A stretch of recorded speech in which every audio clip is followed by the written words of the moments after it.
First of all, welcome to Brooklyn and to this discussion here tonight. Let me just give you one or two tips. The first is that the bathroom is behind us, so it's not the stage. That would be rude, but just on the other side you have the toilet. As a matter of fact, if your Afrikaans is okay, as soon as you move, you'll see there's a sign that says toilette. And that's a good sign. All right, so that's where the bathrooms are, and welcome to this debate. Thanks. We put this thing together really last minute, so if it feels disorganized, that's a good observation. It is. We found Wynand from the Secular Society a week ago. We said we're getting these guys from the UK. Can he give us some skeptics who are willing to have a bit of a discussion? And these two sorry folks Wynand bullied them into this discussion, and here we are. Okay, so that's why we are here tonight. But the main thing is actually that the gentlemen on that side are from the Faraday Institute, and we're having a conference. And last year we had a discussion with the Secular Society, sort of the Friday before our conference, and it was such a rich conversation, so we thought we would repeat it this year again. So that's that bit. Let me just quickly say about the format. This is a discussion, and chances are that you are going to be very disappointed when you walk away from this discussion, because it's very vague, it's very broad. It's like the State of the Nation address. Yeah, you're going to hear a lot, but you're not quite going to be sure what you're going to take away from it all. But that's because it's a discussion, and it's on a massive topic, faith and science. So if you're looking for something very concise, then I think you're going to be a little bit disappointed. But if you see it as an opportunity to get a little bit of sound bites in this discussion, to try and challenge your perception that you already have, or try and learn, whether it's from your own side or from the other side, then I think that's a better way to approach this discussion. And also, we're very much interested in creating a culture of dialogue in South Africa. Unfortunately, we're not very good with this. So people get very edgy when we talk about faith, when we talk about politics, when we talk about faith and politics. And this is, I think, a step in the right direction, where we're just having a good civil discussion. And it'll be nice if this doesn't end up in the newspapers tomorrow. Chairs thrown at hot debate. So you guys must behave yourself, especially the Brits over there. You guys have a tendency to cause a bit of a stir. Last time you came to this country, you guys didn't leave for a very long time. So let's talk about things that's not insulting. Tonight's discussion. Let me just quickly introduce the speakers to you. I'm going to start with the guys from the Secular Society here on my immediate right. So the first, we've got people. We definitely have people on our right side. Handsome looking. All right, there we go. I take that back. Ben is actually the only one I know of these four. So I'll start with Ben. Ben is the one with the brave shirt. And Ben is an engineer turned programmer who believes that how we know is more important than what we know. After considering religion as ultimately important for most of his life, he now lives his life as if God does not exist. He is interested in finding ways to effectively communicate across ideological divides, which has driven him to try his best to understand ideas that he disagrees with. I can just vouch for that Ben pitched up last year for the debate, and we haven't been able to get rid of him since. So he's always attending these conversations. So I really think that he's an honest thinker. He's a recovering carnivore and has a YouTube channel where he documents his successes. Thanks for that, Ben. It's very relevant. In respect to challenging deeply held beliefs about strangers. Okay, they've got long CVs. All right, Aaron, is it Fasser? Yeah, that's so strong. Aaron Fasser. Makes Erasmus feel very dull. Okay, Aaron Fasse, he's an advocate, a practicing advocate, member of the Joburg Bar, and then he obtained a number of qualifications from WITS, a BA cum laude, LLB cum laude, MA in Applied Ethics cum laude, and an MA in Philosophy cum laude. At this stage, I feel the need to just say that in primary school, I was a prefect. And I don't want to brag. But I've got a matric certificate, recognized by South African government, and I think, just so you guys know, I'm really qualified to do what I'm doing today. Any case, back to Aaron with all the degrees. Aaron's master's thesis was on really interesting topics. His one thesis in philosophy, a sower of discord, God, atheism. Maybe they should take that matric certificate back. God, atheism, and the argument from doxastic discord. All right. Don't even pretend that you guys understood what that is.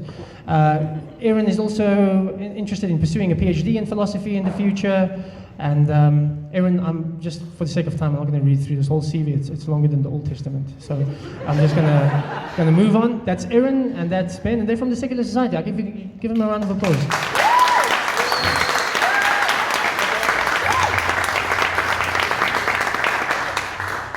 Okay, and then moving on to your left, you. All right, that's not just a basic way of saying you. That's actually you, H-U-G-H. Hugh Rollinson, he's the course director of the Faraday Institute. He's an emeritus professor of earth sciences at the University of Derby. He studied at Oxford University, did his PhD at Leicester University, and then he worked at the University of Gloucestershire. He worked at universities in Africa, in the Middle East, all over the place. I think I don't know how to say this, but I think you've got commitment issues. If I look at the many institutions that you've been in, continents that you've crossed. So yeah, and you's part of the Faraday Institute team all the way from Cambridge. So thank you very much for joining us. And then to his right is Roger Abbott, and Roger is a senior research associate also at the Faraday Institute at Cambridge.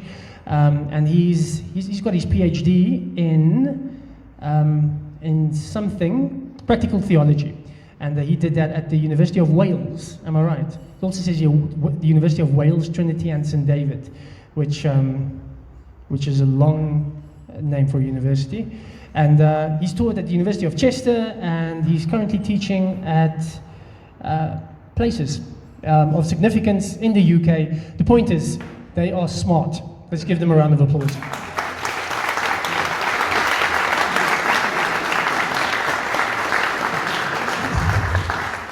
Okay.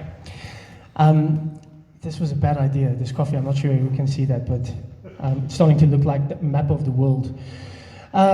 So let's get started. And maybe just by way of introduction, I want to ask you guys a very unfair question, and that is,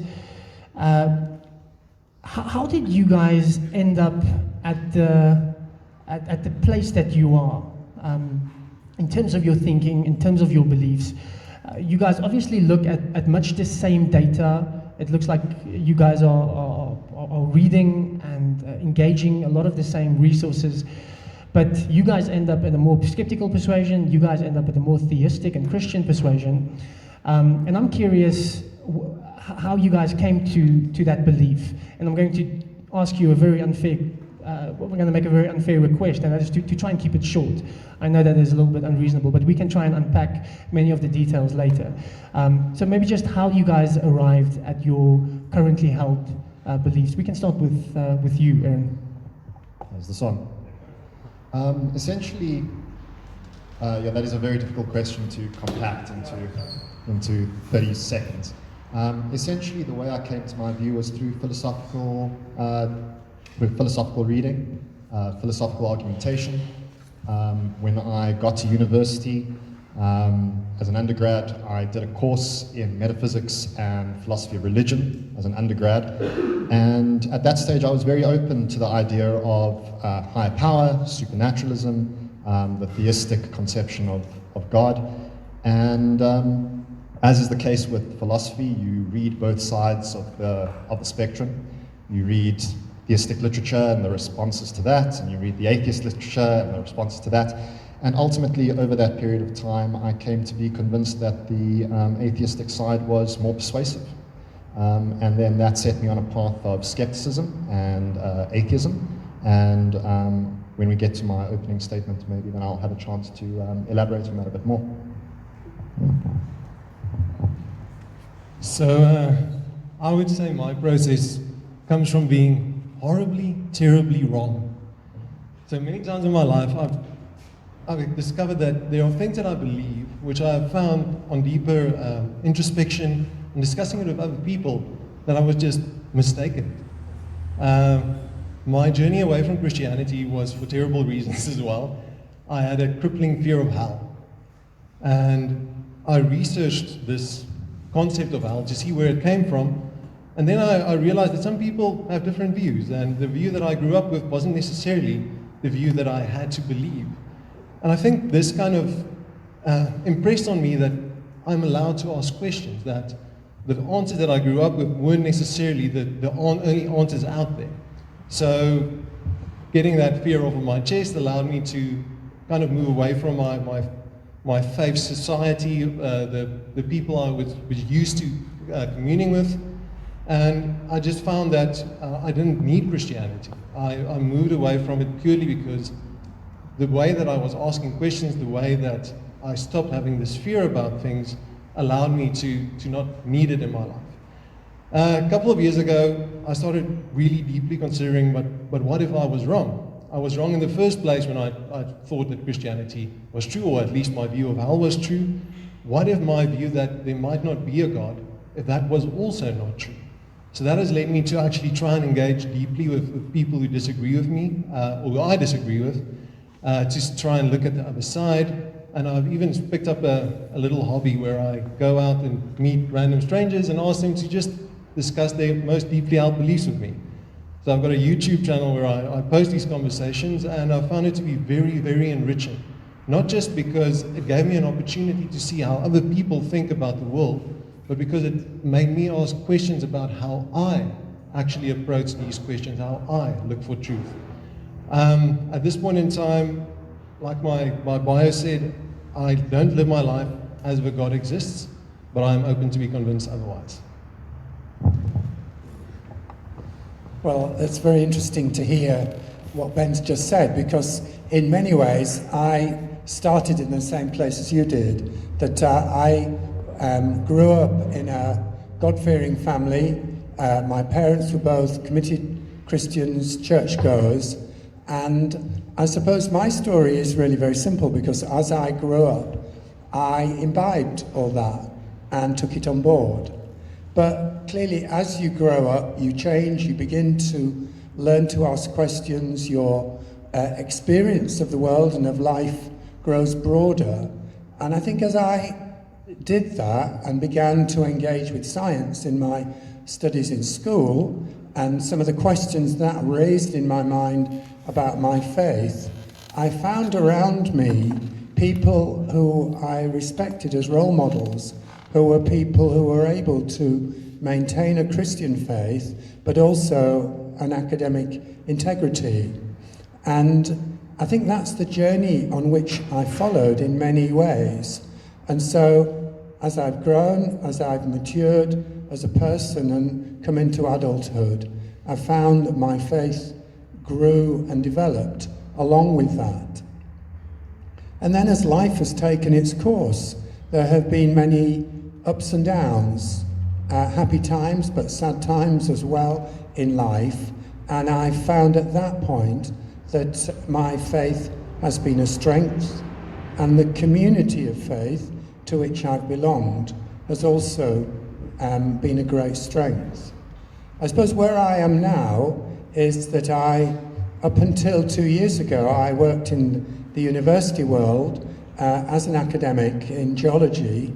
I retired from that, and then I had the opportunity to come to Cambridge and work for the Faraday Institute, where we seek to bring together science and faith. And in some ways, this was the dream job, because my faith had been part of my life all through my young and adult years, and my science had been part of my life, and now here was a way to professionally put them together. Anyway, you'll learn more, I'm sure, as the evening wears on. Thank you. There's always an oddity in the floor, isn't there? And that's me.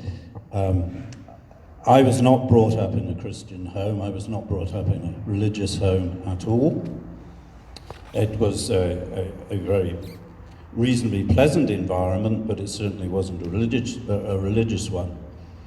But for reasons which I could go into, but from a very early age, I had a very strong, compelling belief or notion that there must be a God.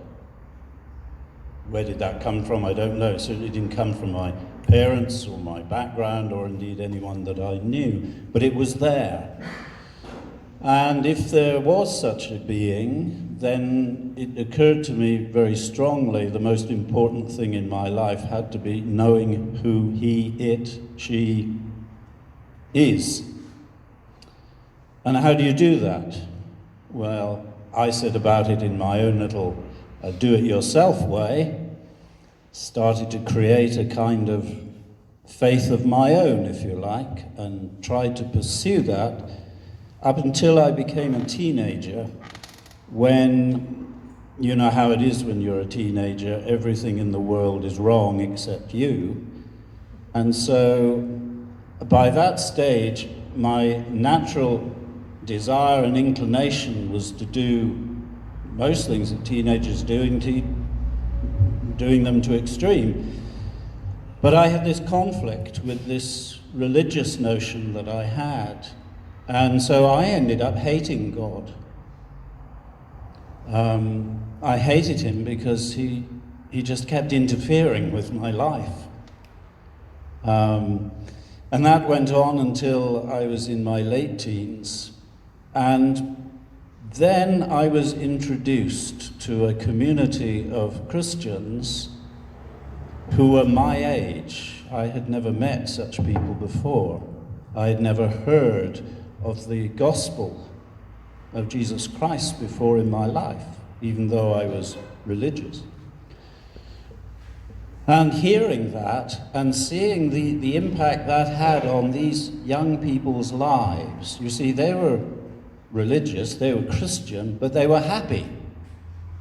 I was religious and I was miserable, angry. So I was deeply impressed by them and by the Christianity which they lived and passionately believed. And so that was my conversion point, if you like, in my late teenage years to becoming a Christian. And so that went on, and actually I ended up becoming a pastor. And for 30 years I was a pastor. And I don't know what pastoral life is like here, but in the UK you have huge ups and downs, and lots of downs, and a lot of confrontation with suffering and pain and anguish, and people's lives falling apart. So I spent a lot of my days, years as a pastor, trying to help people whose lives were broken. And I can just be genuinely thankful for whatever little input I had with my faith in helping people. In 1989, there was the most extreme test I've ever had, and that was I was involved in responding to an aircraft disaster. As a consequence of that, and the challenges that that posed to my faith, I took apart my faith in my PhD work and examined my experience and the challenges to my faith that that experience had given me.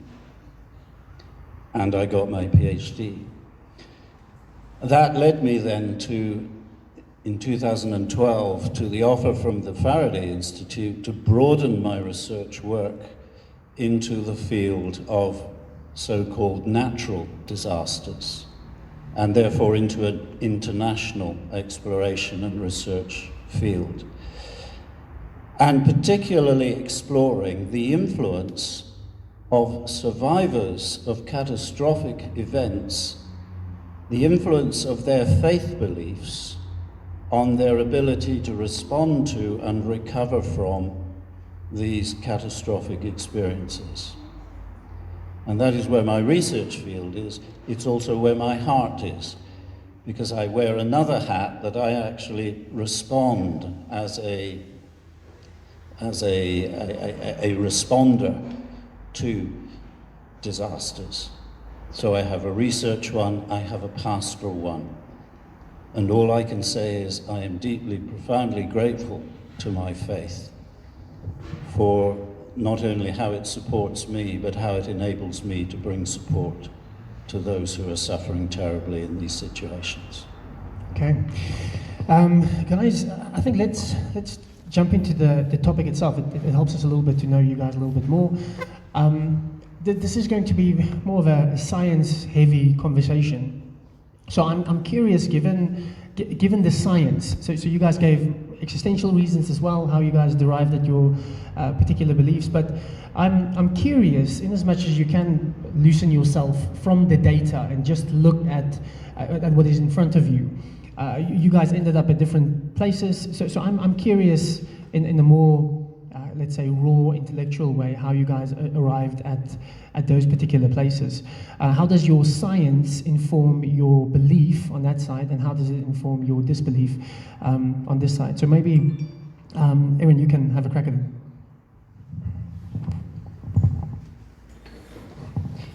Yes, so I guess this is the time where we go into somewhat opening statements, something of that sort. We didn't. It was just supposed to be a conversation. Oh, a conversation. I'm not sure that we had such a good order, but maybe okay. I just didn't read my emails. But you can do your opening statement, and I'll just tell you when to stop. Yes. Well, okay. So that's fine.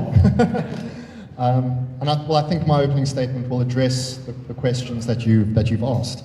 So first, I would just like to thank the organisers of this event, the South African Secular Society, Christi, Dialoog, the Faraday Institute for Science and Religion. And I must just say it's a very great privilege and an honour to be sharing the stage with such esteemed and learned interlocutors.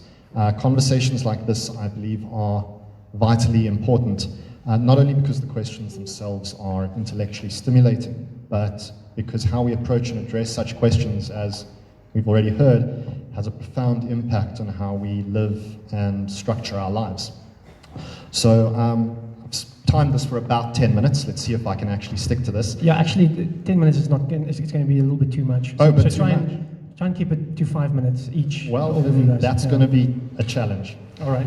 All right. I'm well, sure. Then let's start. If you manage, then God exists. Okay. Well, then let me jump straight to the second issue. The way I thought about this is I thought maybe it's a good idea to introduce where I'm coming from by letting everybody know and letting my interlocutors know how it is that I approach the two key issues that form the subject matter of tonight's discussion, namely science and faith. And so I want to start with how someone might use the word faith. And it's very important that we disambiguate these terms, this term faith at the beginning, because I think prima facie it can at least have three distinct meanings. First, I think faith can be used as to describe a state of trust in a person, a thing, a state of affairs, such as when a person says, I have faith in my brother, I have faith in my car, I have faith in the government, although I don't know anybody here would say that about the South African government. So it's used as a state of trust. Second, I think faith can be used in a doxastic sense, so in other words, as a synonym for belief, and thus used to describe the simple mental activity of giving assent to the truth of a given proposition, such as when a person says, I have faith that God exists, or I have faith that Jesus died for my sins. And third, and most importantly, I think faith can be used in an epistemic sense, and as the justification for why a person believes a certain proposition to be true. Such as when a person says, I believe that God exists because of my faith. Or, I believe that the world is 6,000 years old because of my faith. Now, I think that science is perfectly compatible with the first two senses of the word faith. After all, science does not require either that we abandon trust in people, things, or states of affairs, or that we do not have beliefs about reality. However, I think when faith is used in the epistemically justificatory sense, and as a substitute for evidence, that acute conflicts begin to arise with what we might call scientific standards of justification. Furthermore, insofar and precisely to the extent that religion embraces and endorses this epistemic sense of faith, it inherits what I believe is an inevitable conflict. So this is why faith is often correctly characterized, in my view, as the belief in the truth of a proposition either without sufficient evidence or in the teeth of contradictory evidence. So it was this epistemic sense of the word faith that the philosopher Bertrand Russell was so critical when he wrote, and I'm quoting here, "When there is evidence, no one speaks of faith. We do not speak of faith that 2 and 2 are 4, or that the earth is round. We only speak of faith when we wish to substitute emotion for evidence." Similarly, it was this epistemic sense of faith which prompted neuroscientist and philosopher Sam Harris to write the following: "It is time that we admitted that faith is nothing more than the license religious people give one another to keep believing when reasons fail." So how then does this epistemic sense of faith contrast with science? Well, in the broadest sense, I understand science to be referring to the systematic, analytic, and rigorous attempt to accurately describe reality, catalog the contents of reality, and provide a perspicacious explanatory account in causal terms of the observed phenomena of reality. Now, this project is to be predicated entirely on the available evidence and what can be legitimately inferred from the evidence. So understood, science is fundamentally intentioned, I would argue, and deeply antagonistic towards faith. And this conflict, I think, becomes even more apparent when we consider the twin components of science, what I'll call the normative component and the methodological component. The normative component reflects science's deep commitment to important epistemic values and virtues, such as human curiosity, objective truth, reason, logic, and intellectual honesty. The methodological component reflects how we ought to approach the difficult challenge of apprehending reality, all the while cognizant of human fallibility and with an acute sense of our own propensity towards bias, self-delusion, wishful thinking, and often just plain stupidity. It was of this methodological component that Carl Sagan spoke so eloquently when he said, and I quote, "Science is more than just a body of knowledge. It is a way of thinking, a way of skeptically interrogating the universe with a fine understanding of human fallibility." So it is this deep appreciation of human fallibility and our propensity towards self-deception that both motivates and rationally justifies the rigorous evidentialism and skeptical attitude of the scientist.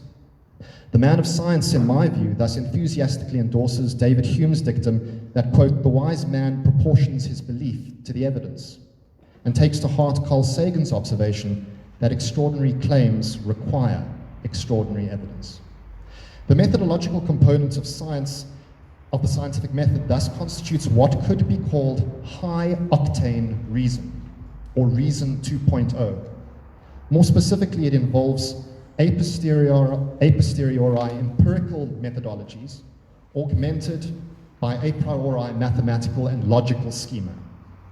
And such tools and schema, when properly employed, constitute our best corrective against otherwise seductive self-deception and constitute an intellectual prophylactic against craven credulity.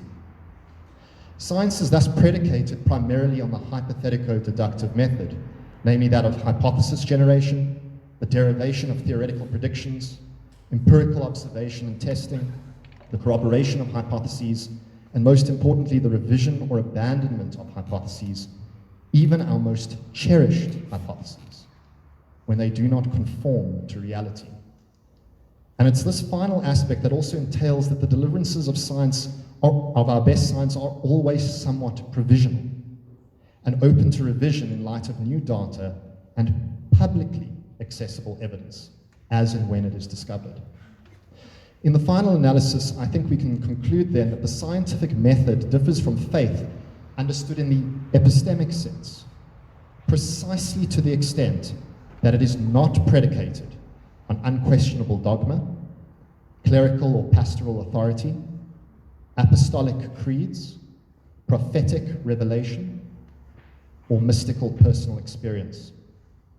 I think in conclusion, how I'd like to, before I hand over, is that I think we can safely concur with Sam Harris's observation, and I'm quoting here, that the difference between science and religion is the difference between a willingness to dispassionately consider new evidence and new arguments and a passionate unwillingness to do so. Thanks. Do you want anything to add to that, Ben? No pressure. As the guy with the shortest CV here, I'll do my best to interpret all the big words we're hearing tonight. So when we're talking about epistemic, it comes from the word epistemology. And epistemology really is the study of how we can know things. Now, something which I realized in my time of being absolutely, terribly, horribly wrong about things is that when it comes to what we believe, the question isn't really about the beliefs themselves. It's about the process we use to arrive at those beliefs. So, for me, science, if I can put it very, very simply, is a way of identifying imaginary explanations, right? If something happens in this room, let's say one of these lights fall down, so everybody here is going to have some kind of belief about why that light fell down. And even though we'll have maybe 20, 30 different explanations of the cause of that light falling down, only one of those explanations, if that, will not be imaginary, right? Only one of them can be true. So this is what science tries to do. If we've got all of these explanations, and only one of them can at least be the most probable to be true, we need to try and at least eliminate these imaginary explanations. Now, to just give you an example of the effect that this can have on our world, for 2,000 years, there was the only theory in town really about the cause of disease was that the fluids in our body are imbalanced and that the balance has to be restored. So you would go to your doctor, you would suck out some ooze somewhere, he would stick a leech on you, and hopefully you'll feel better by the morning, right? It took us 2,000 years to realize that's not actually what happens. The guy who first came and said, listen guys, I think it might be a good idea for doctors to wash their hands, he was laughed out of the building. He literally ended up in a madhouse because of the persecution he faced for looking at his peers and saying, guys, I think we should wash our hands. And what we're trying to do with science is to remedy that situation. Science, the scientific method as we know it today, didn't bring anything new to the table, right? Philosophers 2,000 years ago already had the tools that we apply in science today. We are slowly improving on them, but the biggest thing that happened is we realized there are some tools which are just better than others at arriving to truth. Science to me is one of those tools. Another thing which really had a huge impact on me thinking about this in a way of how we gain knowledge is the realization that our beliefs are not binary, right? Yes, in a sense we believe something is true or false, but you will find if you really do some introspection that on any belief that you hold, it's usually held on some kind of confidence scale. And that scale, if you're, in my opinion, doing things right, it's constantly shifting because you are trying to calibrate that scale to get it as accurate as it possibly can be.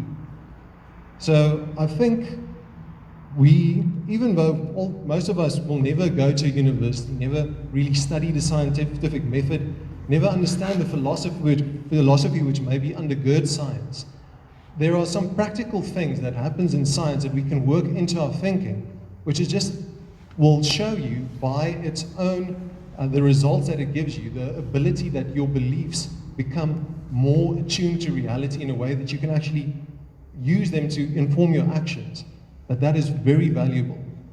Thank you very much. Thanks, Ben, well done. I agree the most with you because it was about 4 minutes, so well done. Do you guys have something to say? I don't have an opening statement, but I would like just to briefly respond to one or two things that have been said, and then I'm sure Roger will do the same. My first is a reflection on the descriptions we've heard of the way in which science works. And I'm a scientist, and I have to say I thoroughly concur with what you're saying. You've given us an accurate description of science, that we are seeking evidence, we are led by evidence, and our models have to live and be sustained on the basis of evidence. Let me give you an example from my own career, one that embarrasses me. I worked with some colleagues some years ago when I had the opportunity to go and work in West Greenland. These rocks were extremely ancient, and we were very keen to find evidence of early fossil life in these rocks, which is not a simple thing to do. And we found some little tiny crystals which within them had even smaller bubbles. And we analysed these bubbles, and we found the gas methane, which is a very likely indicator of life affecting these rocks. And so, against a huge weight of opinion, we managed to publish our paper and explain that these rocks, very ancient, had the evidence of living organisms preserved within them. Some years later, a very bright Dutch guy came along and showed that, in fact, what we had shown to be ancient was much less ancient. And so basically, their work refuted our work. And in the world of science, you just have to live by that. I could have stamped my feet. I could have written a rebuttal and said, I'm right, you're wrong. But I was persuaded by the evidence. And that is the way that science works in the best possible sense. It doesn't always work like that, but that's how I see science working. We have to be led by the evidence. We propose models. They're to some extent provisional, but then we go on. We have to be searching for the truth, and we have to be honest about it. But what I would say, which is a slightly different direction, but in response to my friends on my left, is to say that what we must be very careful of is to inquire as to whether the truth of science is the whole truth. And I'm sure Roger may add to this in a moment. Is scientific reality, about which I have no doubt, is it total reality, or is there more? There's a talk in the conference tomorrow in which I shall talk about this in a little bit more depth. But I like to think of the nature of reality as huge, and science helping us to address part of the nature of reality. It gives us insights, particularly into the nature of the way in which our world works and the physical laws which govern it. But in addition, there are other forms of reality beside those of scientific truth. And this, I would say, is a key area that we need to explore this evening in order to understand whether we see science and faith as in conflict or maybe in harmony. And I'm going to pass to Roger now, if that's okay, Chairman. I'll allow it. Thank you very much, and thank you to our friends for elucidating their positions. The first thing I have to say is that I am not a scientist, okay? So I lay my cards on the table. I have an interest in science. I am a theologian, and I work particularly in the field of what is called the discipline of practical theology, which is quite happy working with science. So in one sense, I agree with much of what you've said about the science and the way the scientific method should work. I also agree with, and very happy with Hugh's position, that yes, science should pursue the evidence. The remarkable thing is that we live in a world that is rich with evidence. It is a world, a natural world, for instance, that yields its secrets of how things work, and even of the processes by which they came into being and existed. So I am deeply grateful for the scientific method as it is approached with integrity and within the limits of its capacity. Because I do not believe that the scientific method is the only capacity for discovering life and for exploring life. And I say that from my background as a theologian, I say that from my background working in the field I have worked in with people in particular. That there are areas of life that are beyond the capacity of science to fully explore. And I believe they will always be beyond the capacity of science to fully explore. And I think that is something that the scientific method, taken on its own, and those who espouse that, need to seriously think about and come to terms with. Science is a wonderful mechanism and wonderful practice, but it has its limitations. It's very interesting, the actual term science is a relatively modern one. For many centuries, while people were interested in exploring science, it wasn't known as science. There was a discipline known as scientia, a medieval concept, which interestingly, quite happily, involved theology and what we more definitively call science today. And that is why so many of those figureheads who were the, as it were, founders of the scientific method were also people of deep faith. I think it would behove us to be extremely cavalier to suggest that those men or women were idiots, as far as being people of faith were concerned, but they had something smart as far as being people of science were concerned. So my own position, to lay the cards on the table, is that I believe in scientia, that concept, as it were, because I believe that there are ways that we can use science, the scientific method that's been elucidated, as well as faith, and have mutual respect for both disciplines.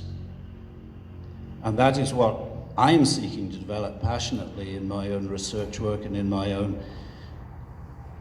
beliefs, as it were. Because I do not believe, as a Christian, I do not believe there is a necessary conflict between the two.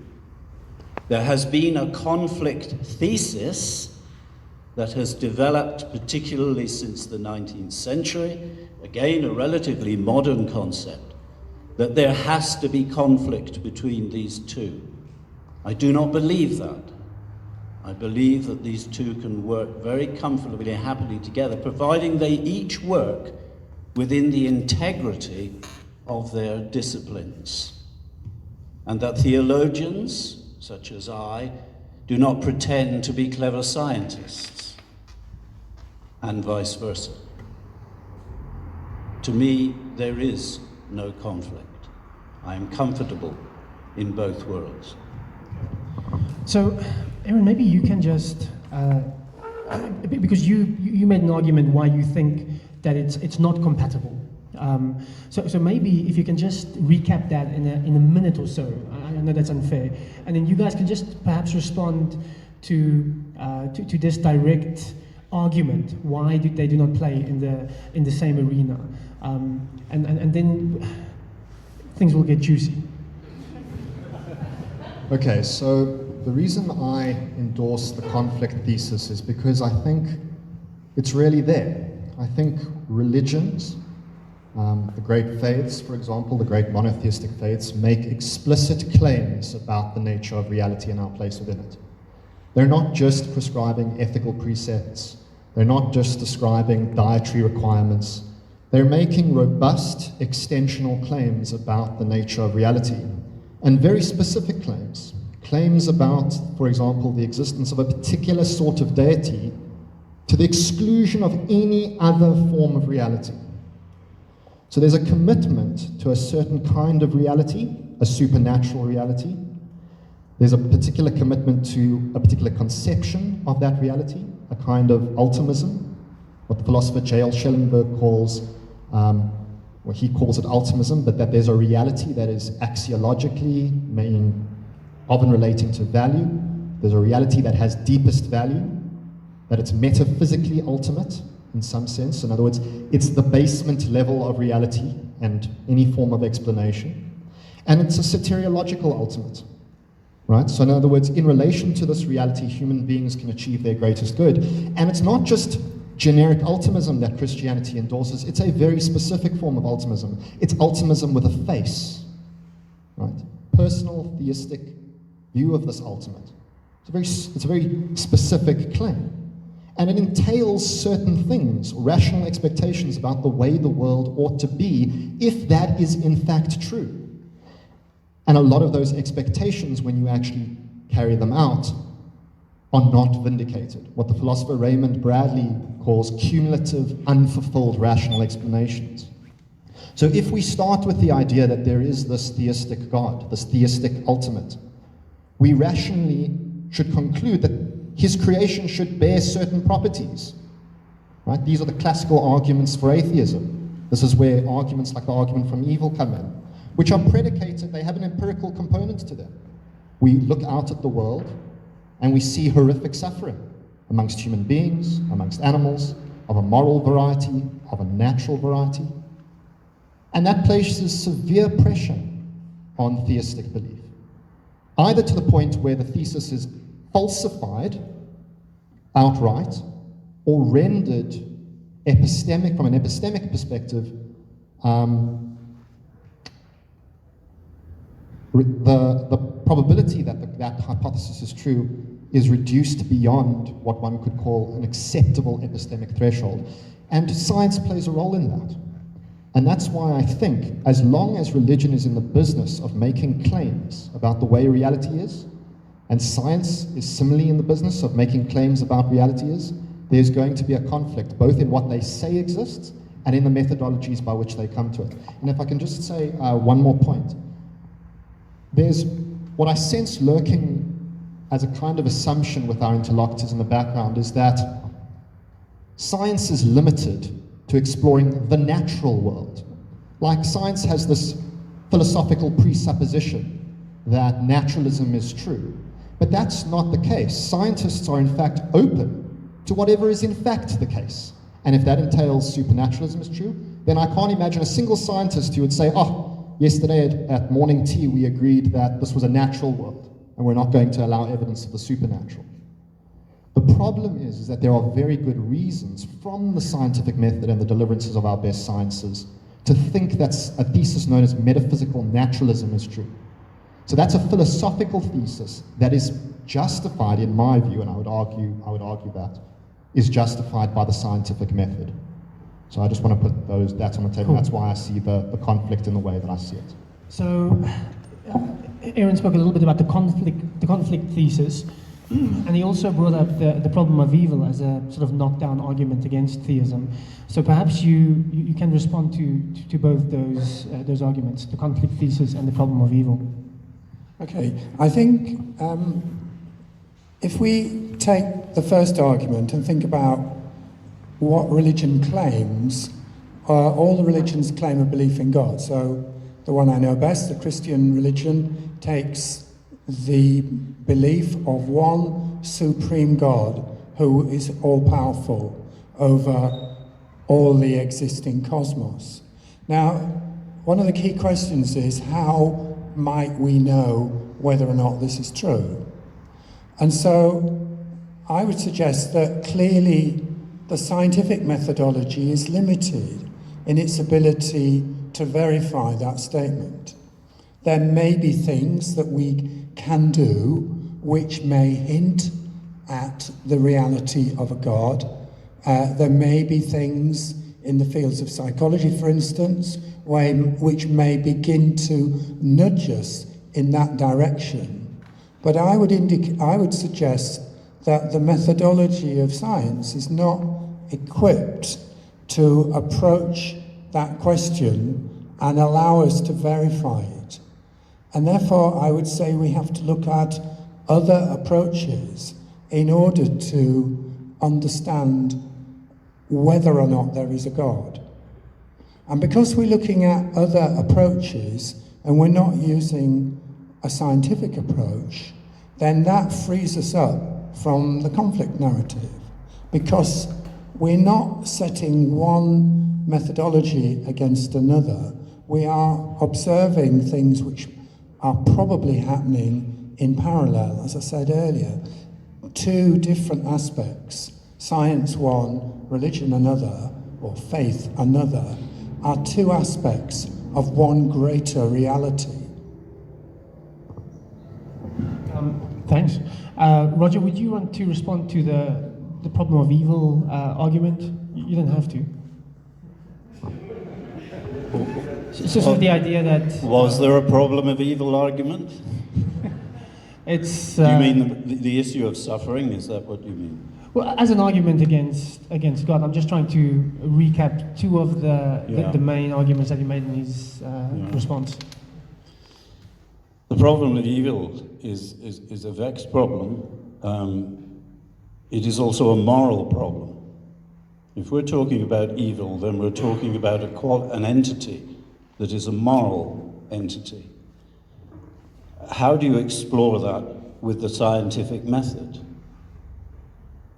How can you prove that what we say is evil or account as evil is actually evil purely by the scientific method? It seems to me that answering that problem is essentially, it may involve scientific elements to it, but it is essentially a moral issue. And that, to me, is beyond, that is outside, an example of something that is outside of the realm of the scientific method.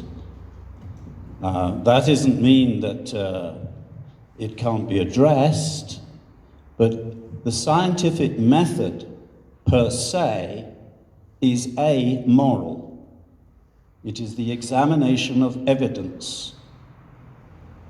Now, that evidence may have moral entities attached to it, it may have moral qualities, but in many cases, the moral qualities are qualities we have given to it. In and of itself, as pure scientific mechanism, it is largely amoral. So you cannot discuss these things without also introducing and discussing the moral dimension to it. And it seems to me that once you do that, then you have to at least conceive of the existence of God and the very origins, if you like, of why is there morality? Why is there a moral dimension to our lives? Why is evil evil? Why isn't it good? For some people it is.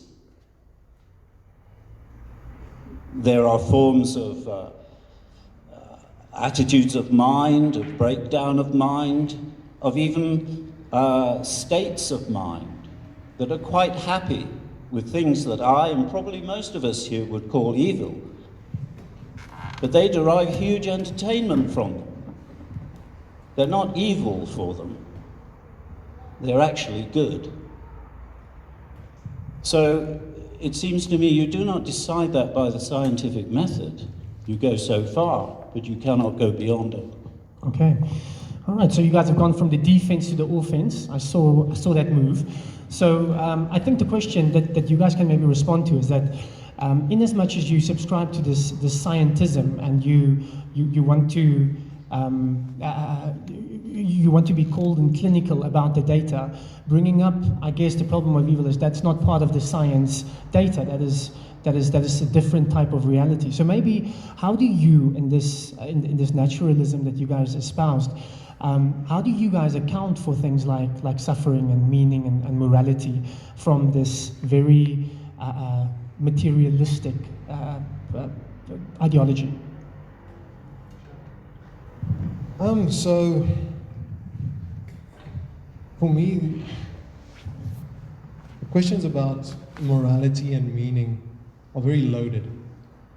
When we talk about morality, I think everybody in this room will agree I've certain definitions that are uniform across all of us. I think what we see as morality is based on the facts of reality, right? If we lived in a world where our skin was made of diamonds, and somebody could walk up to you and stab you with a knife, and nothing will happen to you, it'll be the same as you just being tickled, we wouldn't view that as a moral act. The fact that we live in a physical world which is subject to physical laws informs what happens to us and how our bodies react, how our minds perceive what's happening to us. Those facts can be graded in some way. We can say, this thing that happens to me, I kind of like it. This thing is, if we do this, it becomes worse. And as soon as you have any type of gradation, you basically have morality. As soon as you can say, this thing is better than that thing, you have morality. So I don't really understand how we need a God to tell us that. And just looking at the Christian perspective, if we take kind of this divine law view of things, the Christians aren't consistent with that. There are many Christians sitting in this room, for example, who might believe that gay people shouldn't be part of society, it's a moral thing, and there are other Christians who think, no, gay people should be accepted, they should be allowed to get married wherever they want, they should be able to live their lives as they want to. Now, again, coming back to Aaron's point, if we are living in a world created by God where we expect His moral law to be absolute, why do we see these differences? Which theory better accounts for these differences?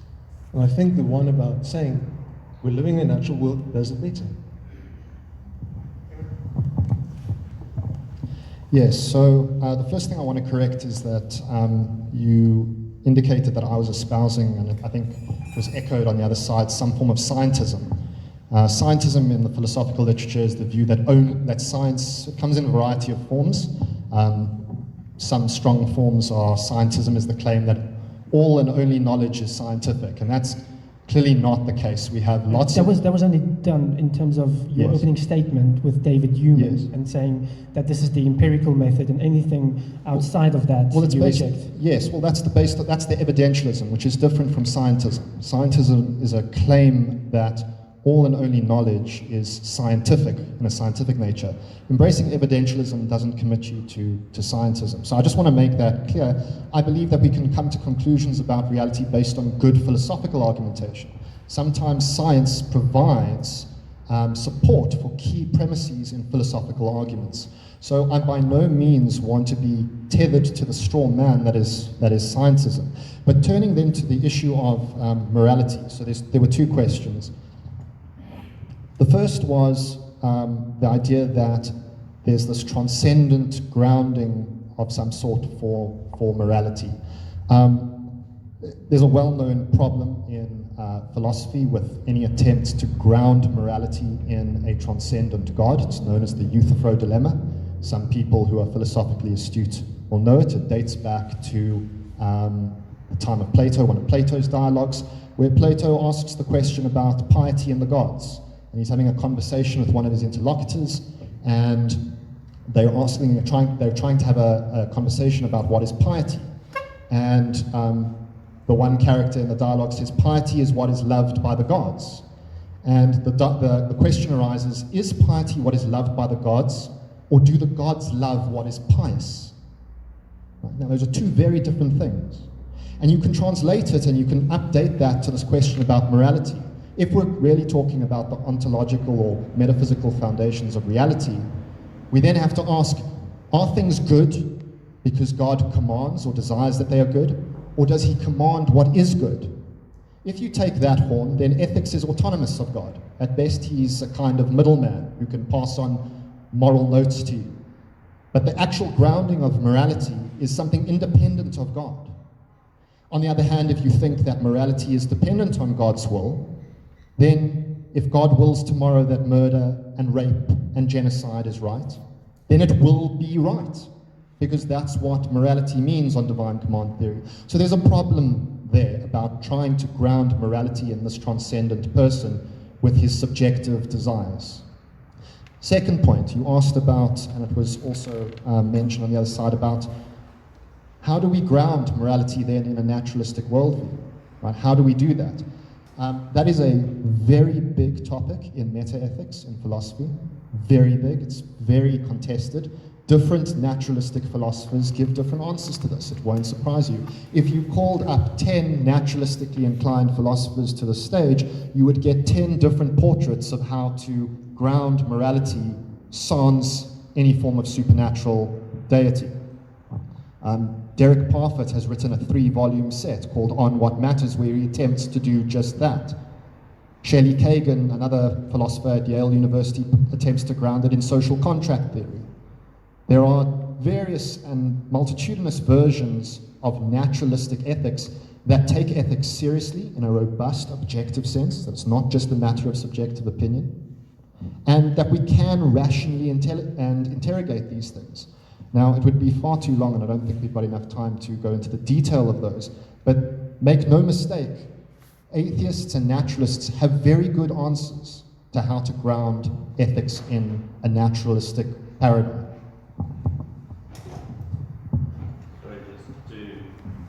Am I on? Good. Just to come back to Eric's point, first of all, let me make it very clear, as a Christian and as a theist, I am no way denying that atheists have morality. That is very, very clear. Where does that morality come from? That's another question. It also raises the bigger question, why is there morality? Why are we even talking about morality? It certainly isn't something the scientific method, which was the opening thing we were talking about, can prove. So we are immediately outside now of the scientific method. We're into philosophy. So let's be clear, we're not just talking science, we're now talking philosophy. I talk theology. Okay? So in that sense, I think we need to be open and fair. We are both with fields that science cannot prove or disprove.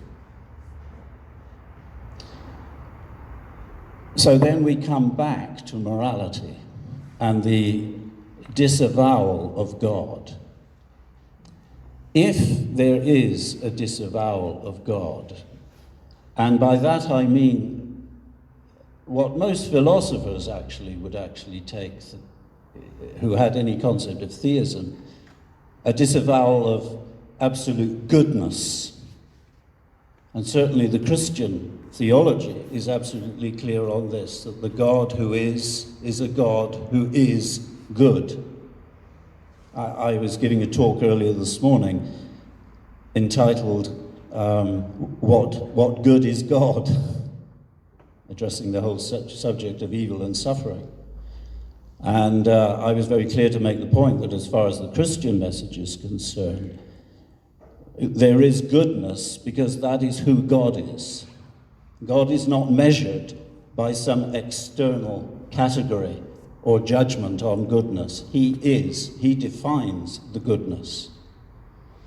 And if that is the case, then from a Christian perspective, again, by virtue of revelation of that God, not of the philosophical concept of us trying to work our way through discovery as to what is, but the belief that what is actually has revealed himself as he is, namely in his goodness, then we have, it seems to me, a ground for morality.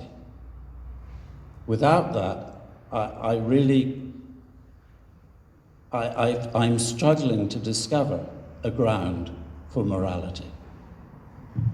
Why should I not, at this point in time, take out a knife and plunge it into you? Guys, this moral thing is, well, yeah, I think if you can make one more comment, just maybe a closing comment, don't open up something new, then we can open it to the floor, because... My closing comment is we went into the weeds. I think we're kind of off topic here. There's something interesting that I noticed in the way that you gentlemen were speaking. It seemed to me as if you're supposing or saying that when it comes to questions of metaphysics versus questions of science, that people should just be playing in their lanes. Science should focus on answering scientific questions, while theologians and philosophers should be focusing on answering these deep metaphysical questions. I'm glad you're shaking your head. Can I just clarify on that? Actually, let me finish, and then maybe you can. I'll be happy to your clarification. If that were the case, if it were the case that people stayed in their lanes, I wouldn't be sitting at this table tonight, because I would not be seeing any type of conflict. But I don't think it's the case. So I've got a very long story here, and Johan is going to be very angry at me if I read it. There was a young man who once was very in love with the science of geology. So much so that he took part in a science fair, and even though he really enjoyed taking part in the science fair, it left him with a nagging question. Because he learned these things about the age of the earth, and he was also learning about evolution. And the question he was left with is, if all of this is true, how can the Bible be true? So this young man found himself one night under his bed covers, scissors in one hand and a Bible in the other hand. And for months on end, he was cutting out passages from his Bible that contradicted what he had learned in school. Eventually, when he was done and he tried to pick up the Bible, it basically ripped in two. There was not very much left. So this young man had to make a decision. Now this young man, he's not so young anymore. His name is Kurt Weiss. He's a PhD in paleontology, and he's also a proponent of young earth creationism. And looking back on his decision, where he left what he considered at that time one of his biggest motivators, his curiosity about geology, which made him want to become a science communicator, reflecting back on that decision, he's got this to say. Although there are scientific reasons for accepting a young earth, I am a young age creationist because that is my understanding of Scripture. If all the evidence in the universe turns against creationism, I would be the first to admit it. But I would still be a creationist, because that is what the Word of God seems to indicate.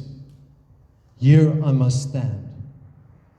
Now to me, this is where the fundamental conflict lies.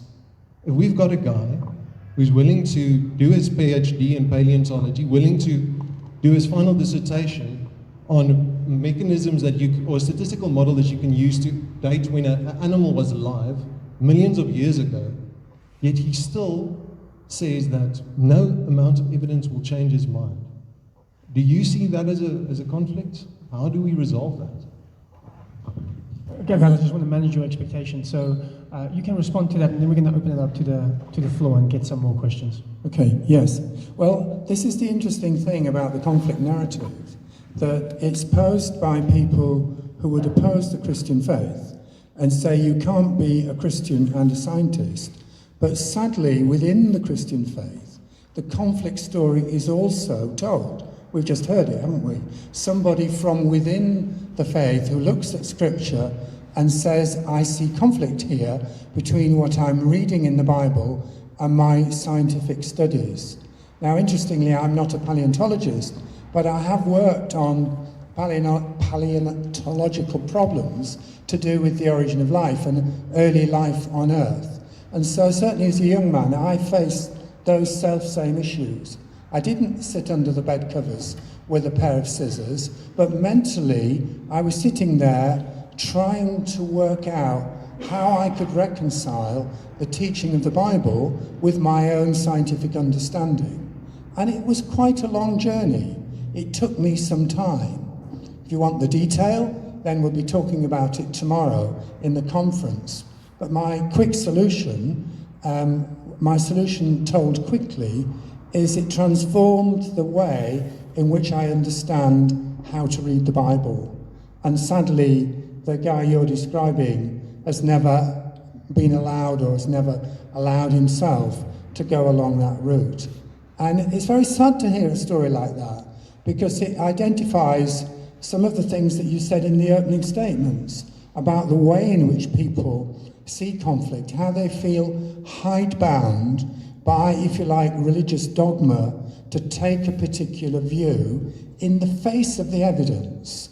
And so as a scientist, I could not agree with what this young man did in his thinking and with his Bible. I see a totally different way of doing it. I am very comfortable with understanding the history of life on Earth, an old Earth, and being a Bible-believing Christian. And not simply a Bible-believing Christian, somebody who holds the Bible in high esteem. Maybe I could just add a short story. Quite a number of years ago, I lived in the Middle East. My next-door neighbours were Christians. They were from a young earth creationist persuasion. And when we got to know each other in the first few weeks, we had a number of conflictual conversations. We knew those people over my time in the Middle East, which was several years. And in that time, we worshipped in the same church. We shared Bible studies and prayer together in a home group. And gradually, we got to know each other much, much better. And over the space of about 4 years, this friend of mine gradually came to say, Hugh, tell me a little bit more about your scientific understanding. He could see that I shared so many aspects of his faith with him, but on this issue, we diverged.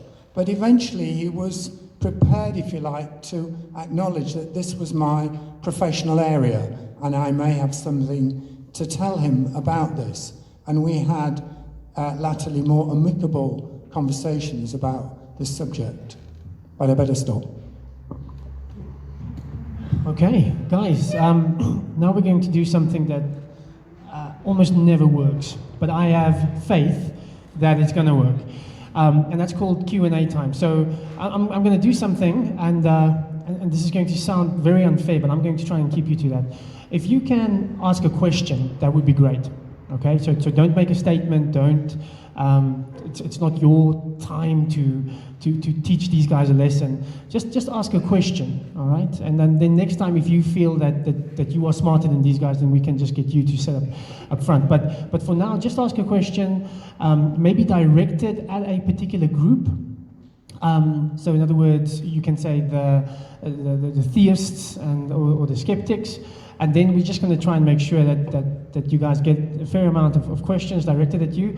And because I'm worried, I don't trust you, we're going to take a couple of questions because I don't want it to become a back and forth. So we're going to take a couple of questions. So you guys must just please write down, and then we can respond to it. All right, is that clear enough? So let's get 2 questions for the Brits on that side. And don't ask them what the score was in the World Cup final. That would be insensitive. 2 questions. Do we have a microphone? Okay, let's get one. Hello, good evening.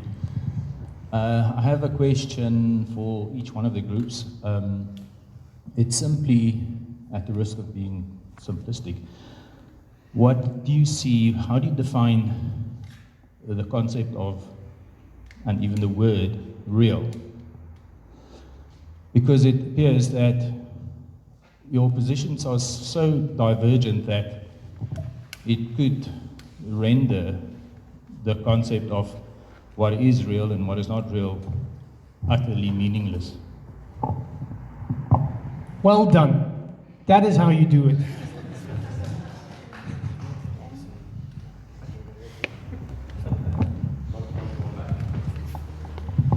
Hi. So if I'm an atheist, and this is directed at the theist group, but can be answered by both. I'm a theist. I'm an atheist. I see two theists before me, different religions. Both claim their religion is true based on faith. What method would you propose to me to actually ascertain whose belief is actually true? Good. All right. Now for these guys, any questions? Okay. Louise? Yes. Up to now, we've heard a great deal about the scientific method, but I'm pretty sure you'll agree that the scientific method isn't self-identical. And you talked about David Hume, and I'm sure you recognize the importance of Hume's fork and the distinction between deductive and inductive reasoning. Now, very often when we think of science, we accord it, or the popular vision is that it gives us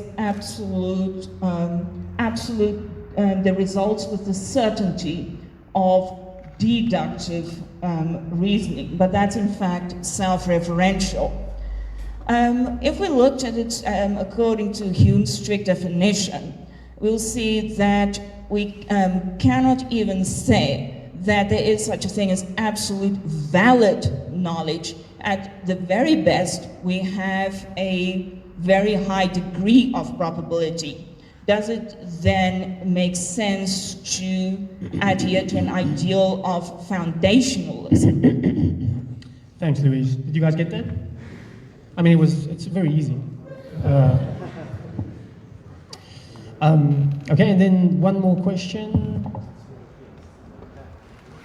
Let me just make sure. Did you guys get that question? Okay, all right. Okay, second one. Thank you to the panel. My question is for the theistic side. Oh, no. Can we just first get another one for the skeptics? Over there. I need clarification. We will have another round, I'm sure. If they could just clarify for me from the first part of the discussion, was the assumption that the theists, in their claim of this deity, were in fact using the language or the ideology that is inherent in a scientific methodology, and that they were conflating?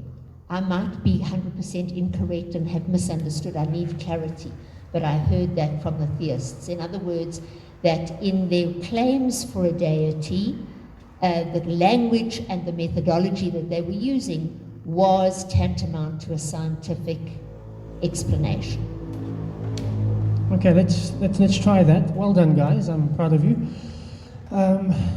Let's start with the question that was pretty much directed at everyone, and it was a question: what is real? Okay, how do you? I mean, how's that for vague? But give it a shot. I've got a very simple definition. The only presupposition that I have is that I think, therefore I am. And see faces being pulled, I'm sorry. And when I talk about reality, I make two distinctions. I've got things which I know are imaginary. They only happen in my head. They don't seem to have any shared experience with the people around me. I can make a distinction there. So I define your reality as non-imaginary. Sorry, all the philosophical people.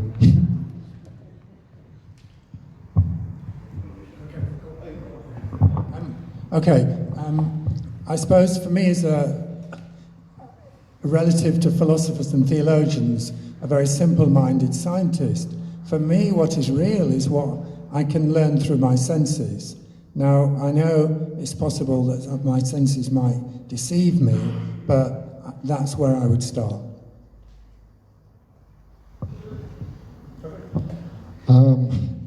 What do you define the concept of real as? That is a very difficult question. I think the best way to approach it is to start with the following. I take the real to be whatever is the case. Right? So there's a set of propositions, presumably, that can describe reality, an idealized set of propositions.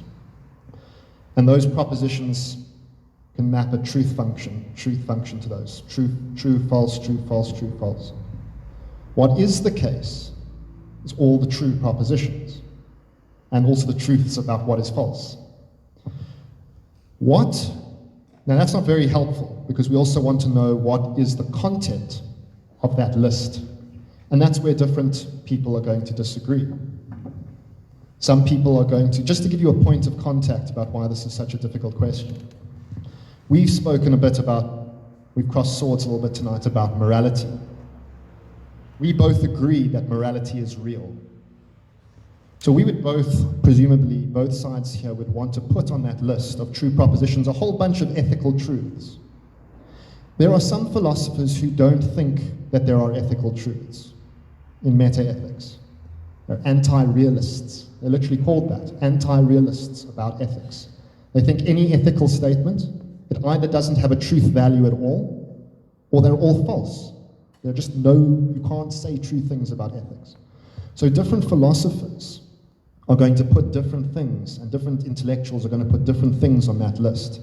But ultimately, at the end of the day, the idea is that after our best philosophical and scientific analysis of the world and our concepts, whatever is real is what's going to be on that list. And I can't make it more specific than that. There are any number, I just used a point of contact as ethics, but it can apply to mathematical objects, it can apply to sets of properties and propositions. The list goes on in philosophy. Okay, let's start off with, let's go on to the next question. It was that very simple question from the lady there in the back about the scientific method and David Hume. Apparently you understood it, so maybe just say something. Yeah, so there was a lot in the question. There was, I tried to jot down the gist of it about the difference between deductive and non-deductive reasoning, the difference between certainty and high degrees of probability, and then there was, I didn't quite catch the end question, but it was a question about the justification for foundationalism. I believe that. How justified are the classical demands on absolute foundation? An absolute foundation. Yes, an absolute foundation. Okay. So the first thing is that in all disciplines of reasoning, not just science, we use deductive reasoning and we use non-deductive reasoning. So deductive reasoning is essentially just what follows from certain axioms and certain premises, right? And you get certain conclusions predicated on that. All men are mortal. Socrates is a man. You can therefore deductively conclude that Socrates is immortal. Right? If those premises are true, with that logical form, that conclusion will follow as a matter of deductive certainty. In fact, it's a necessary truth that will obtain in all possible worlds if you assume classical propositional logic and the axioms of classical propositional logic. Now, non-deductive reasoning, now it would be a very boring world if we just predicated everything we believe on deductive reasoning. Right? Because you can't get more out of a deductive argument or a deductive piece of reasoning than is already there in the premises. You can get cognitive novelty, but you don't get explanatory novelty. The interesting thing about non-deductive arguments is that you can go and argue beyond the premises, right? So these are inductive arguments where you move from a sample size and produce a generalization, or you infer to the best explanation, which is something that science does a lot, right? It provides explanations and we try and argue about what the best explanation for some observed phenomena is. inductive or non-deductive arguments always carry what philosophers call inductive risk. They are always probabilistic. There is no escaping it. We're stuck with that. So those are the two differences, and we use both, and the scientific method uses both. It's not one or the other. So when we talk about, and also I mentioned in my opening statement that when we're talking about synthetic propositions, about states of affairs of the world, we're using the scientific method, we're always holding our conclusions with a certain degree of provisionality, always subject to the next experiment, or the next theory that comes along that has greater explanatory scope, greater explanatory power, that is more parsimonious, that ticks the boxes of certain meta-theoretic virtues better than other theories. So we're doing this all the time. So there's never certainty in that sense in the scientific method. You will never have certainty in the scientific method the way you might have with a mathematical theory, deriving certain conclusions from axioms and using mathematical proofs. So that is just the nature of the case. As for the question about foundationalism, foundationalism is just for those who, again, are not philosophically inclined or have not heard this term. Foundationalism is a particular theory in epistemology when philosophers talk about what we need to justify our beliefs. And there's a classical problem in philosophy about how we go about justifying our beliefs, and foundationalism is one particular answer to how we go about doing that. We go back to certain beliefs that are not justified by other beliefs. They're kind of what philosophers call properly basic beliefs. There is debate in philosophers of science and epistemologists about whether that is the appropriate theory of justification. There are others, like we don't even have to go into it.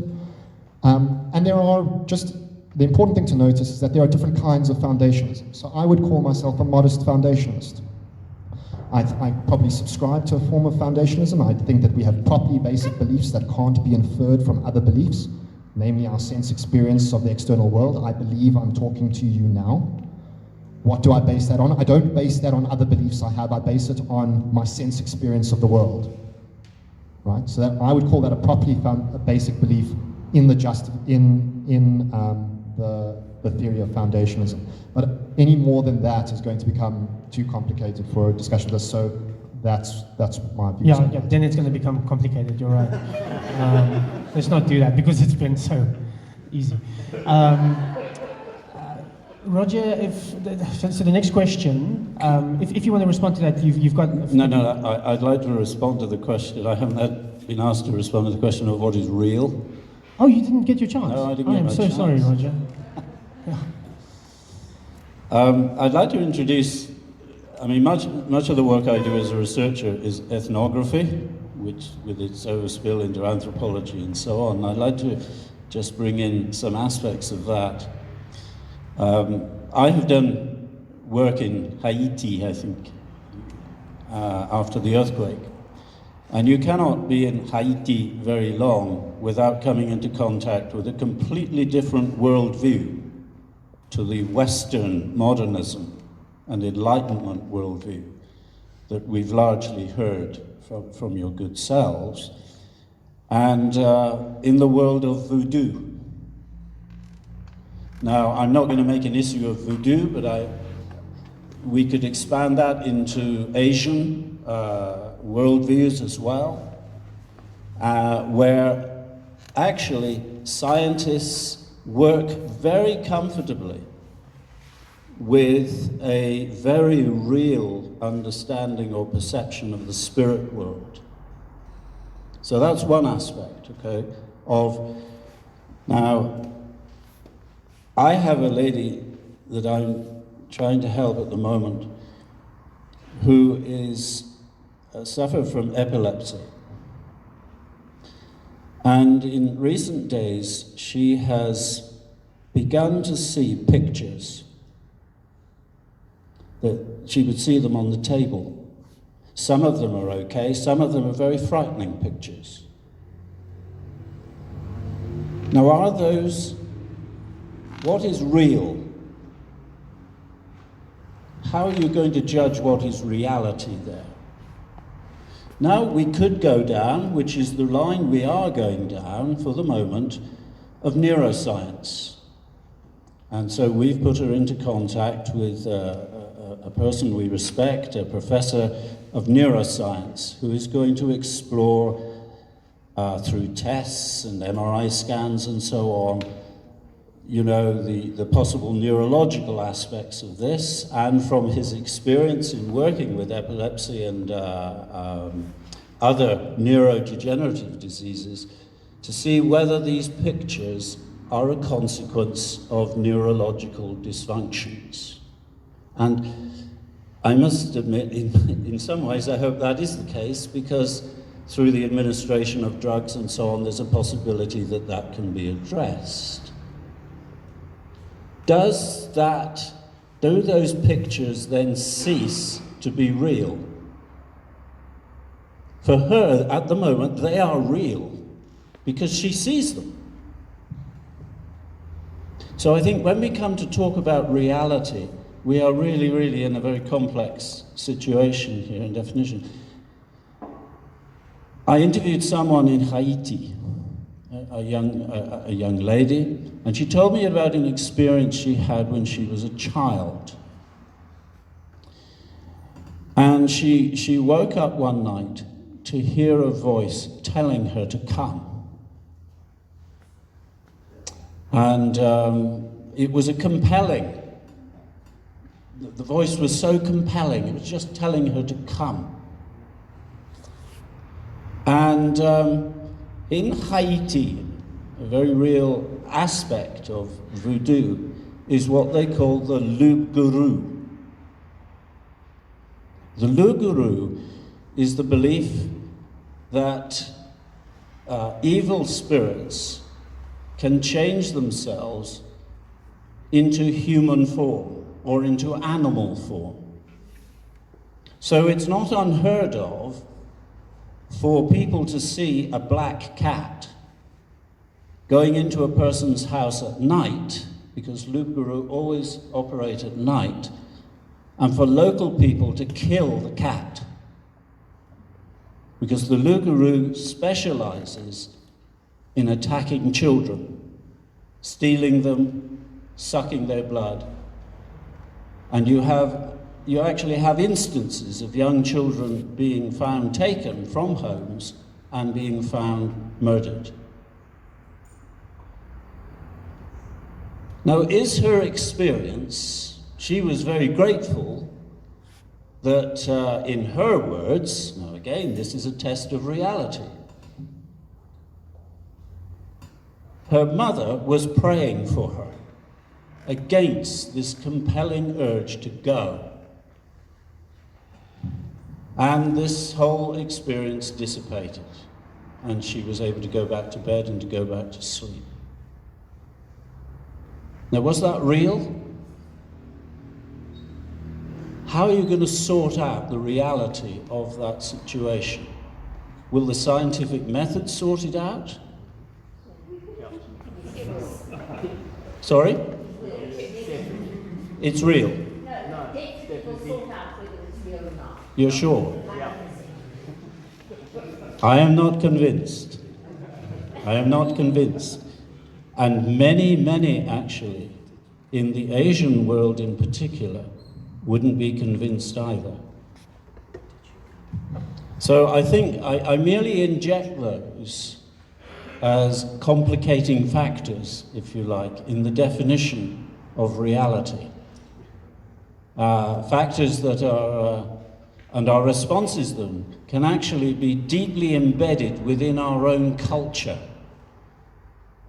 as to what is real and what isn't. From my perspective as a Christian... Roger, can I just push you along? Maybe just wrap up that idea. Okay, well, that was quick. Thanks. I just want to get to the next question, the one about, like you've got, you'll have one guy who makes a claim about Islam, the other guy makes a claim about Christianity. How do you both claim revelation, I guess, both claim Holy Scripture? How do you differentiate between, why should I believe the one but not the other? You guys can decide. We haven't heard from you for a while, so go for it. Okay, you put me on the stage here. From a Christian position, which is the position I adhere to, and which therefore I know better than any other world religion, I have to look at the truth claims of the Christian faith. And there's an area which we've not touched upon, but I think could have been a fruitful area of dialogue, and that is, where does Christianity get its truth claims from? And this leads us into the whole subject of revelation in religion, obtaining truth in a way other than using the scientific method or philosophical principles. And so the Christian truth claim is that God has made contact with humanity. Now, that is a pretty enormous truth claim, but all religions will have some similar interaction between a god or gods and humanity. And I look at the truth claim of the Christian faith, and I see the way in which God has allegedly made contact with humanity through the person of Jesus Christ. And I look at his life, and I look at the claims he made about himself. And I would therefore have to weigh that against the truth claims that other religions make. Now, Jesus made the most extraordinary truth claim, and that was that he claimed he was the one and only way in which we could know God. And so, clearly I'm biased, but that would be what I would examine. Now, how do we validate such a truth claim? Well, we can kind of use science, but it's a different sort of science. We're going to be using the disciplines of linguistics, we're going to be using the disciplines of literary analysis, and we're going to be using the discipline of history. And inasmuch as those disciplines use a quasi-scientific methodology, I think that allows us to make some progress. And although I know it really doesn't solve all the problems, I find, as I've probed into those areas, I find them intellectually satisfying and highly plausible. Okay, then there was a question that was directed at you. I think it was only in the last minute directed at you. So it was a question about clarity. Did you guys hear what they were saying in terms of, maybe you guys can just rephrase the question as best you understood it. So as I understood it, the question was whether we assumed that the theists used the scientific method to arrive at their God belief. Is that right? I don't assume that, but I think I would like to ask you a question. Wouldn't it have been amazing if we could use the scientific method to show that God exists? Would you think that that would be something which would be beneficial to us? Just come back on that. I'm not sure. As a Christian, I believe that there is, because God is who I believe he is, a God who has revealed himself in Jesus Christ, in the scriptures. I believe God has, on the one hand, provided for us a world that yields its secrets very, very wonderfully, and in ways that we can discover those and learn how to use his world and life so that we can flourish. But at the end of the day, I do also believe that God has designed life, that it must, at the final equation, be a step of faith, a dependence of trust on the God who he is. That doesn't rule all of life, but I believe that is an aspect of the equation of life that is fundamental. So I'm not sure that if we did, I could say I've known too many fallible scientists, but then I've known too many fallible Christians as well. So my answer would be, I don't think so. Let's try and get one or two more questions from the floor, and then we can wrap it up. So if we can get a question, let's do 2 questions again, 2 for the theists, 2 for the skeptics. So let's begin with theists. If you've got a question for a theist. Yes. Thank you so much. My question for the theist is, as Christians, I can assume very safely that you see the Bible as the absolute word of God, and therefore you will claim it as your reality. And Ben made a claim that there were numerous conflicting messages, commands, and passages in the Bible. Now my question is, I believe you will use the metaphysical route to prove your faith. And does your metaphysical thinking allow for conflicting ideas and inconsistencies? And how would you reconcile it to reality, which is your Bible? Thank you. Did you guys get that? Sorry, I couldn't hear a thing. Okay. Yeah, let's just try again. Maybe ask a question that we can. The question was about the metaphysical aspects of the proof of faith. Maybe just with the microphone, just hold it a little bit further away. Further, sorry. Yeah, I'll rephrase again. As Christians, I can assume safely that you see the Bible as the absolute word of God. And therefore, you also see it as your reality. Now my question is, Ben claimed that there's a lot of inconsistencies in the Bible. There's conflicting passages, there's conflicting commands from God, there's even conflicting messages. So my question is, are you allowed to maintain these inconsistencies in your metaphysical way of thinking about your faith, or trying to prove your faith, and compared to the reality of your Bible and the reality of science? Because science doesn't allow any form of inconsistencies or any form of conflict. I think we've got it. Do we have it? Thanks, man. Sorry for the rephrase. Okay, that's one question for the theistic side. One more for the theistic side. Okay. Thank you, and thank you very much for this evening. My question is, if in the theistic view, God is the creator of the universe, and God is omniscient, omnipotent, and omnibenevolent, all-knowing, all-powerful, and all-loving, and therefore the root of morality, and we see a world where we see a lot of evidence of suffering, rape, murder, viruses, even natural disasters, where en masse we see suffering and destruction. From the atheistic view, one might conclude that that evidence of suffering would suggest that there either is no God, or that God is either not all good and all loving, or that God is not all powerful.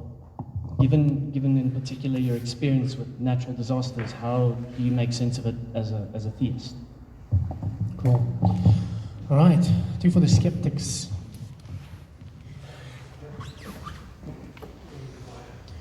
And it mustn't be directed through them to them. Must be. I saw what you did, by the way. Directly to the skeptics. Let's go for it. Okay. My question is actually directed to both sides. If it's on a certain point, we are all the evidence points towards God, and there's no scientific explanation whatsoever to stand up against it. With which option would you still go with? Would you go with God, or would you go with science, and vice versa? If on a certain point there's a contradiction between your faith and what science says about this point, and there's no way to harmonize the two. With which explanation would you go with the scientific one or with your faith? Did you guys get that? In other words, what will convince you? Not quite. If on a, let's say you have a certain point, like let's say the age of the Earth, just as an example. Let's say that science says one thing, and you have, let's hypothetically speaking, no way to reconcile your faith with the scientific explanation. With which one are you going with? And if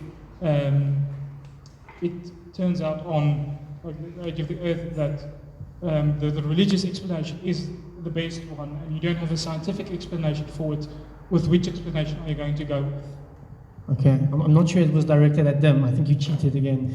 But we've got it. You guys both have it. All right, and then one more question maybe. It'll be really nice if it can go towards the skeptics.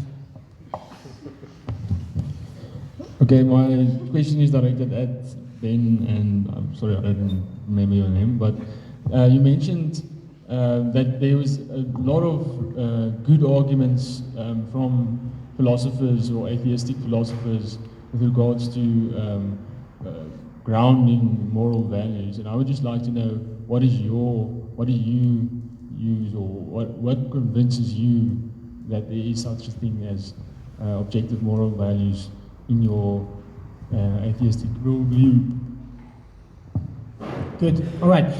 Let's get cracking. Someone with that, Aaron. Which of these theories convinces you? And try and keep it concise, and try and use words with 2 syllables. I think that's a fair request. I think if you catch me on different days, I might have a different answer. So the one I'm going to give you today is the one I think is one of the most straightforward ways to ground an objective ethic. So the claim about an objective morality or an objective value is the idea that there are values and ethical propositions that are binding and that are true independent of human say-so. In other words, there are facts of the matter about ethical statements. Now, I take it that we are all here acquainted very intimately with our own mental states, our emotions, our feelings, our thoughts, our belief, etc. And one particular mental state that we are very intimately acquainted with, philosophers might call it we have knowledge by acquaintance, is the mental state of suffering. And I would argue, and it would be a longer argument, but I think that even though suffering is felt by a subject, suffering is objectively bad. And you agree too. So how we diagnose the badness and its relationship to suffering is different philosophers are going to disagree on that. Right? Some are going to say that the badness of suffering is somehow theoretically reducible to the mental state of suffering.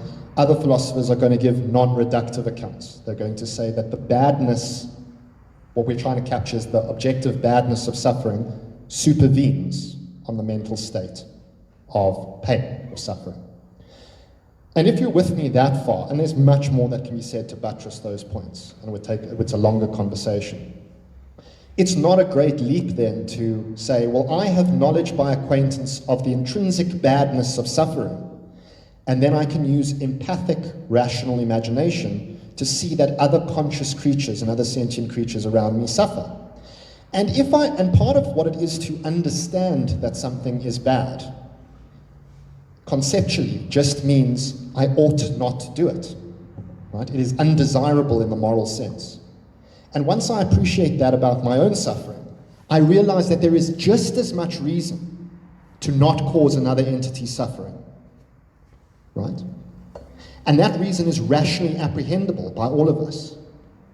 And I think that serves as a very solid foundation on a naturalistic worldview for an objective ethic. And I would just, one last thing, I think that ultimately when you examine Christian morality and you actually trace out its implications, it's exactly the same sort of thing.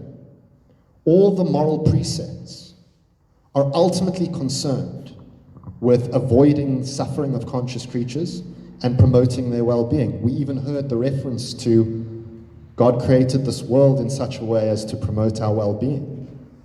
So it gets this concern for well-being and avoiding suffering, I think, is one of the best, most straightforward naturalistic accounts. And it's so obvious to all of us that it actually gets smuggled in when theists try to ground morality. That's the first part of my answer. Cool. Guys, I want to go to you in terms of the way that they frame the problem of evil. So if God is all-knowing, all-powerful, it means that he can get rid of all evil. If he's all-loving, it means he would want to get rid of all evil. So then why is there still evil? That's his question.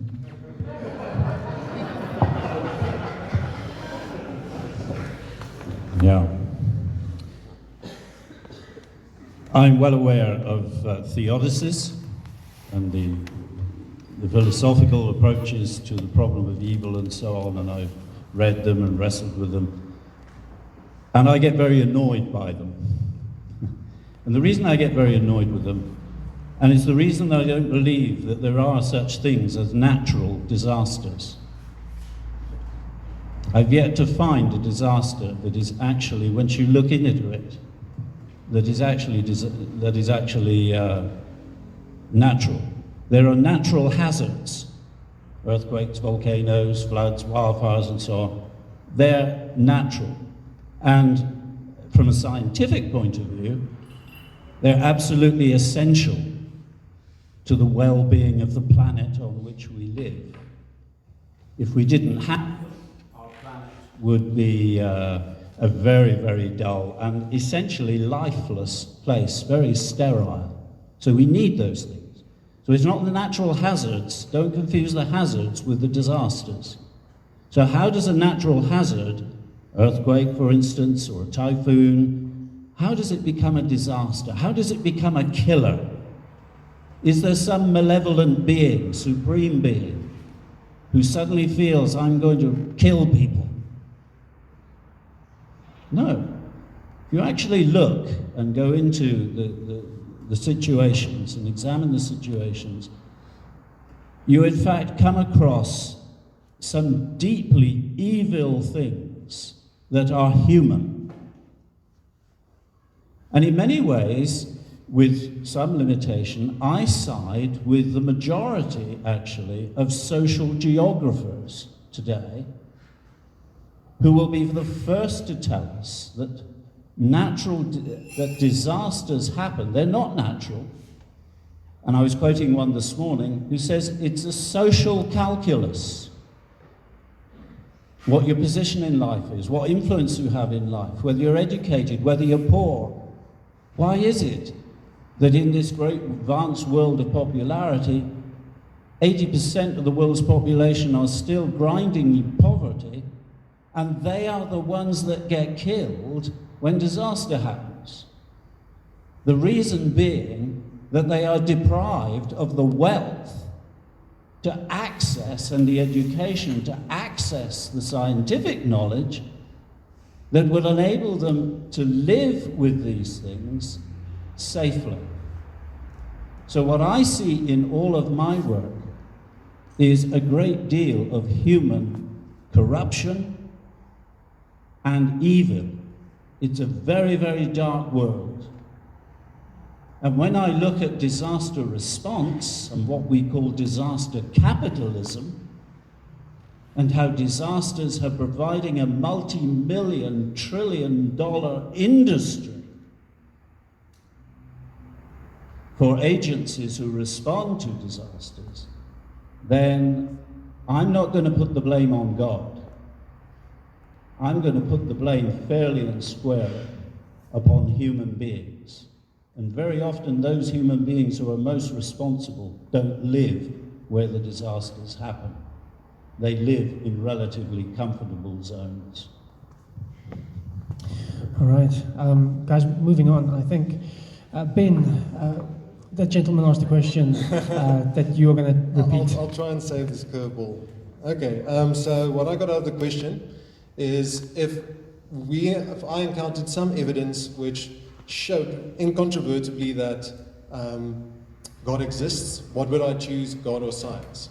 Maybe I can just add a bit of juice to it. I've got some nice... Oh, okay, go for it. Sorry. I can juice this. Sorry. Have faith. Okay, so, first off, if you think there is something like evidence which somebody cannot rationalize away, you have never spoken to a conspiracy theorist. Okay? And I'm very honest when I say that. So, I believe that if God does exist, you would not have to choose between theism and science, right? If God is real, then the methods we use in science to discover reality would be just as applicable to him. I also believe that for any belief that we should hold, we have markers that help us to realize when we are mistaken. So for me personally, I've got a couple of markers that won't necessarily get me to Bennett's in church every Sunday morning, but will definitely make me reconsider my position about atheism. One of them would be if a Christian walked into a cancer ward, started praying in the name of Jesus, and one by one, people started getting healed. Now, atheists might look at me and say, that's crazy that you can be fooled. It could all be some huge candid camera show. If I have no reason to believe that, that would greatly increase my confidence in Christianity. If somebody did a study and found that Christians are less likely to suffer from the coronavirus outbreak, for that matter, that would hugely increase my confidence in Christianity. So yes, I would absolutely be willing to change my mind and become a Christian if I found evidence for it. Cool. And then, guys, in terms of, you guys are committed to the Bible, and the gentleman suggested that there are inconsistencies in the Bible, just errors in various shapes and forms. How can you guys be committed to that, but also be committed to science where you discard an idea once it's been proven false? I hope I articulated Okay, that. quick response. The question assumes that Christians regard the Bible as infallible. Some Christians do, some Christians don't.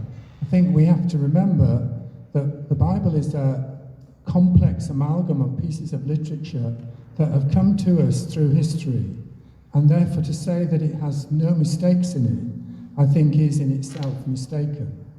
If we find inconsistencies between what the Bible says and other evidence, then I think we have to do the honest thing and we have to scrutinise both sides. Just this lunchtime, I was talking with colleagues about the city of Jericho, which in the Bible, God's people went into what is now the land of Israel, walked around the city of Jericho, and the walls fell down.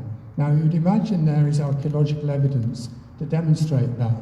There is archaeological evidence, but unfortunately the dates don't fit what historians think the entry into Israel is. So there is an apparent inconsistency. I think at the moment it's probably an unresolved apparent inconsistency, but somebody somewhere is wrong. Either the date is wrong on the part of the archaeologists, or they've found the wrong evidence. And so, as a scientist, I would say, go back and do some more work, because I think there is an answer to be found, but it is not yet the one that we've got.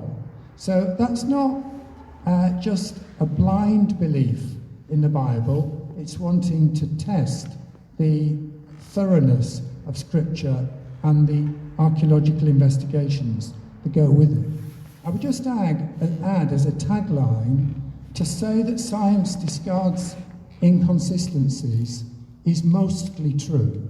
But remember, occasionally it's the very clever person that has spotted an inconsistency that has led to an enormous breakthrough in a field of science and led to a major shift in the way we think.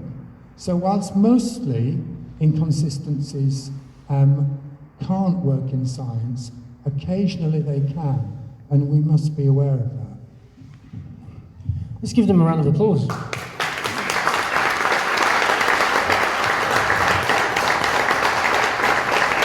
Thank you, guys. I really appreciate that, and yeah, I think they did a great job. It was thought-provoking. Most of us are still alive. I think I can count this as a success. So I want to thank you guys. First of all, I want to thank you guys for coming and doing this on a Friday night. Obviously, bad social lives in front of us here. And then I want to thank the Secular Society for giving us cold drink and everything. And I want to thank, and for setting up, for getting these guys, and for putting up their banner, and for Wynand, who brought most of you guys here. I want to thank Brooklyn Church, who gave us their venue and gave us coffee earlier. Thank you to you guys.